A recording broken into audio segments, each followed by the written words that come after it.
ayon daw po kay Tito Sen, dapat panahon na para buhayin na ito pong Chacha or ito pong charter change or itong Chacha economic provision, mga kababayan. Nang sa ganon, mabago na po yung mga depekto doon po sa 1987 Constitution. Kasi alam naman po talaga natin na may mga butas pa rin talaga sa saligang batas.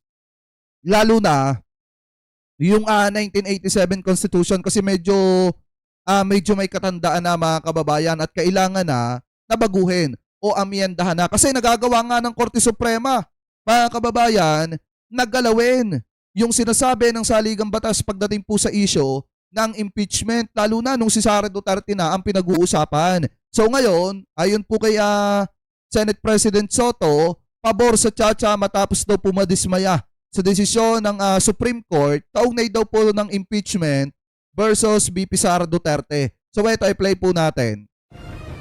Kasi ang nakikita ko na outright solution dito, which could not be called outright, palitan na natin konstitusyon. Tama! Baguhin na natin. Kasi sa totoo lang, nasimula ng galawin, mga kababayan, ni na Justice Leonen, yung sinasabi ng konstitusyon pagdating po sa usapin ng impeachment, mga kababayan. So ngayon, since tagalaw na yan, lalo na at tingin po ni Tito Sen dito ay may hidden agenda, ito pong Supreme Court, talagang mga kababayan, talagang mapapaisip kayo na dapat po talagang amyendahan na ang saligang batas. Dapat po talagang baguhin na, ika nga, mga kababayan, ito pong saligang batas at itama yung may mga depekto at dagdagan naman ng mga batas na papapakinabangan pa ng mga kababayang Pilipino po natin. Kasi sa totoo lang, mga kababayan, marami po talagang butas ang 1987 Constitution at talagang masyado na po tayo napapag-iwanan. Masyado na napapag-iwanan ang Pilipinas, mga kababayan, kaya dapat amyendahan na ito pong saligang batas at isulong na ito pong Chacha economic provision or itong charter change, mga kababayan. Ano po? Anyway, tuloy pa natin. Pagkaganyan, Suportado ni Senate President Vicente Tito Soto III na amyendahan ng 1987 Constitution matapos isapinal ng Supreme Court ang desisyon na unconstitutional ang Articles of Impeachment laban kay Vice President Sara Duterte. Ayon kay SP Soto, bunsod ng mga patakarang idinagdag ng Korte Suprema para sa proseso ng impeachment, imposible nang mapatalsik sa pwesto ang mga opisyal ng gobyernong hindi ginagawa ang kanilang mga trabaho. Nagtataka rin ang senador sa unanimous decision ng Supreme Court Justices na aniyay hindi man lang nabigyan ng paliwanag kung bakit ganoon ang naging hatol ng mga ito. In other words, bottom line, ayaw na nila may impeachment sa Pilipinas. Ganoon ang itsura nitong decision na ginawa ng Supreme Court. Nais makipagpulong ng Senate President kay House Speaker Faustino Boji III sa mga susunod na linggo tungkol sa maaaring dialogo sa pagitan ng dalawang kapulungan ng Kongreso patungkol sa ruling ng SC. Oy, Edmond Sumalbe, oo, live to, hindi to tape. Pagdating sa rules of impeachment. What we can do is meet with them. Congress, House of Representatives. Okay. Pag-usapan lang yung issue niyang, pag-usapan namin yan. Saka panahon na para pag-usapan na rin po ang charter change. Panahon na para baguhin ang sistema ng Pilipinas, mga kababayan. Panahon na para isulong ang pag-unlad ng ating bansa at ang tanging magiging susi lamang ng totoong pag-unlad ng Pilipinas ay mabago ang saligang batas. Yan po yung pananaw ko dyan. Mga kababayan, dapat isulong na sa panahong ito ngayon yung Chacha economic provision. Wanag nito, hindi siya inisyal na pabor sa charter change o Chacha. Ngunit kung ganito ang nangyayari, susuportahan niya ang mga udyok para amyendahan ang konstitusyon. Tama! Samantala, nilinaw naman ng senador na walang kinalaman ang kanyang posisyon sa impeachment. Tsaka wag na kayo magpadala dun sa mga drama-drama na Mr. President, kaluluwa ng bayan natin yung pinapaltan. Kaluluwa ng bayan natin yung inaano, Mr. President. Wag na kayo magpadala sa ganong drama. Diba? Kasi alam nyo naman na best actor talaga, mga kababayan, yung senador na yon. Kaya dapat talaga sundin natin kung ano yung makakatulong sa taong bayan, sundin natin kung ano yung makakapagpaganda sa Pilipinas, sundin natin kung paano tayo mas makakahikayat pa ng mas maraming foreign investor at isa lamang po ang sagot dyan, baguhin ang saligang batas, isulong ang Chacha Economic Provision. Sa sinumang government official na nadadawit dito.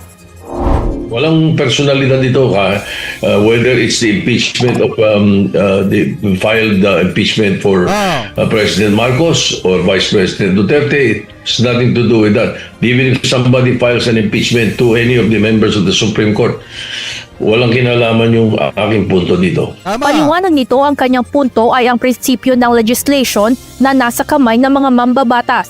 Kasi alam naman po talaga natin mga kababayan na una pa lang lagi naman sinasabi ni Tito Sen, hindi siya loyal sa kahit kaninong politiko. Ang kanyang sinusuportahan at ang kanyang loyalty ay nasa sinasabi ng saligang batas. Ngayon, paano ka magiging loyal sa sinasabi ng saligang batas kung ginagalaw na ang saligang batas kapag ang pinag-uusapan ay si Sara Duterte? Kung biglang nagagalaw at naiibo yung 1987 Constitution at dinadagdagan yung sinasabi ng saligang batas kahit wala naman sa 1987 Constitution, mga kababayan. Di po ba? Kahit sino talaga magdadalawang isip dyan at sasabihin na dapat talaga, mga kababayan, amyendahan na, palitan na ang saligang batas. Ano pa, para na sa ganon, hindi na mapag-iwanan ang Pilipinas, mga kababayan, para na sa ganon, mas makahikayat pa tayo ng tiwala ng mga foreign investor, kasi kaya hirap na hirap talaga, mga kababayan, na mag-invest yung mga dayuhan dito po sa ating bansa kasi iba nga po yung sinasabi ng saligang batas. Ano po pagdating sa mga usapin na yan? Anyway, tuloy pa natin. At wala sa kapangyarihan ng mga hukom. Idinagdag kasi ng hukumat na dapat na ring isama ang due process sa buong proseso ng impeachment, pati speedy disposition of cases. Ayon kay Soto, ang pagdadagdag ng mga karagdagang patakaran sa batas ay sa pamamagitan ng Constitutional Convention at hindi sa bisa ng ruling ng Supreme Court. Evan Alvarez, UNTV News and Rescue. Diyos ang aming sandigan, serbisyo publiko ang aming pinahahalagahan. So tuloy na po agad natin yung usapin na yan, mga kababayan. Kasi ayon po kay Tito Sen, ito po talaga yung pinupunto natin kanina. Kasi 'di ba, tingin nga ni Tito Sen, mga kababayan, kaya dapat ng amyendahan yung sinasabi ng saligang batas ay dahil nga ang tingin niya ay may ibang agenda daw po itong Korte Suprema sa paggalaw ng sinasabi ng konstitusyon, mga kababayan. Kasi sabi po dito sa Bilyonaryo News Channel, SP Tito Soto pabor na raw sa charter change. Pag-i-impeach ng mga opisyal, pinapahirap daw kasi, mga kababayan, ng Supreme Court or ng Korte Suprema. So ito, i-play po natin. Duda si Senate President Tito Soto sa rason ng Korte Suprema sa pagbasura nito sa impeachment case ni VP Sara. At dahil nga dyan, suportado na raw niya. Tsaka kita nyo, mismong taong bayan mararamdaman nyo eh. Ang daming dapat itanong, ang daming dapat malaman. Kung may katotohanan ba yung mga matitinding aligasyon laban kay Sara Duterte. Kaya nga gusto natin magkaroon ng impeachment eh. Para siya mismo ang sumagot dun sa mga matitinding aligasyon na ibinabato po laban sa kanya. Eh ang problema, dahil po sa ginagawang ito ng Korte Suprema, mas lalo nilang binibigyan ng dahilan para mangurakot pa ng mangurakot. Ito pong si Sara Duterte. Ang Chacha. Iba naman ang pananaw ng kanilang kaalyado ni Soto na si Senador Ping Lacson. Ang detalye sa agenda report ni Hannah T. They have a different agenda. It's not a different thinking or what. Ibang tumbok nila, iba ang focus nila. Siguro. Kaya ganun ang nangyari. Tila may kakaibang pakay daw ang Korte Suprema sa paninindigan nitong unconstitutional ang impeachment case ni VP Sara. Mas pinahirap na raw kasi ng Supreme Court ang pagpapa-impeach sa isang opisyal matapos nitong wakasan ang impeachment saga ng bise dahil sa isang ruling kahapon. Para sa ilan, yan daw ay para mas mahirap alisin sa pwesto ang Supreme Court justices na impeachable officials din. Mahirap magbintang pero that's a possibility. And I've heard that from other people. Unanimous ang naging desisyon. Siyempre, kahit sino naman talaga, mga kababayan, madidismaya. Kasi alam ng taong bayan, yung magkakaroon talaga ng impeachment trial laban po dito kay Sara Duterte. Pero gaya nga po ng sabi ko, mga kababayan, think positive lang. Dahil nga unang-una kung wala nang bisa yung impeachment na isinampa labang kay Sara Duterte noong 2025, pagdating naman ng February 6, pwede na ulit magsampa ng impeachment laban po sa kanya. So ngayon, pag may nagsampa ng impeachment at yung una magsasampa ay matibay yung isasampang impeachment laban po kay Sara at yan po ay nagtuloy-tuloy, posible na ma-impeach po talaga itong si Sara ulit. Ng Korte Suprema na violate daw ng impeachment ang one-year bar rule. Pero para kay Senate President Tito Soto, mistulang ng himasok daw ang SC sa impeachment process ng mga mambabatas at tila binago nito ang konstitusyon. Para sa kanya, questionable raw ang naging pagtingin ng SC sa isang session day ng Kongreso at paghahalin tulad nito sa isang calendar day. Isinama rin sa SC ruling ang inaction ng Kongreso sa nooy impeachment articles laban sa bise. At dahil impeachment is now an impossible dream, ani Soto, susuporta na raw siya sa charter change o pagbabago ng konstitusyon. Kung ang Supreme Court pwedeng galawin ng konstitusyon, abay dapat galawin na namin sapat kami ang empowered to do so. Tama! Di ba? Yun ang punto ko. Balak niya nang kausapin ng mga taga-kamara kasama si House Speaker Bogie D tungkol sa kung ano ang posibleng mga hakbang kasunod ng SC ruling. Dati, ayoko yan. Ang gusto ko, katsa, character change eh. Pareho spelling, GHA, CHA. Yun ang gusto ko, character change eh. Natin, mga Pilipino. Kaming mga opisyalis, lalo na. Hindi, lahat na. Kaya maituwid natin itong ganito na hindi lang pala Kongreso pwedeng maggalaw or Constitutional Convention lang pala pwedeng maggalaw ng Constitution. Pwede rin palang maggalaw ng Constitution ng Supreme Court. Pero pinaalala ni Soto na wala raw kinalaman sa mga politiko o personalidad ang kanyang pagtingin sa naging SC decision. Tutol man o hindi, sabi naman ni Senate President Pro Tempore Ping Lacson, kailangang respetuhin ang desisyon ng High Court. Anya, they're not called the gods of Padre Faura for nothing. Magiging biggest loser daw ang rule of law kapag sinuway ang desisyon ng Korte Suprema dahil ito ang final arbiter at interpreter ng konstitusyon. Mahirap kasi mga kababayan talagang Kaya tama lang talaga mga kababayan na si Digong ay doon nakulong sa International Criminal Court. Kasi doon tayo naniniwala tayo na may hustisya po talaga para doon sa mga pamilya ng mga inosenteng nadamay sa madugong pakikipaglaban po nila sa ipinagbabawal na bato. Unlike mga kababayan, dito po sa ating bansa, hindi sa sinasabi ko na wala na tayong tiwala, mawalan kayo ng tiwala sa proseso ng batas dito po sa ating bansa. Pero mga kababayan, dito pa lang, ngayon pa nga lang nakikita natin na ganito na kapag Duterte ang pinag-uusapan, nagagalaw yung saligang batas na hindi naman po talaga dapat mga kababayan.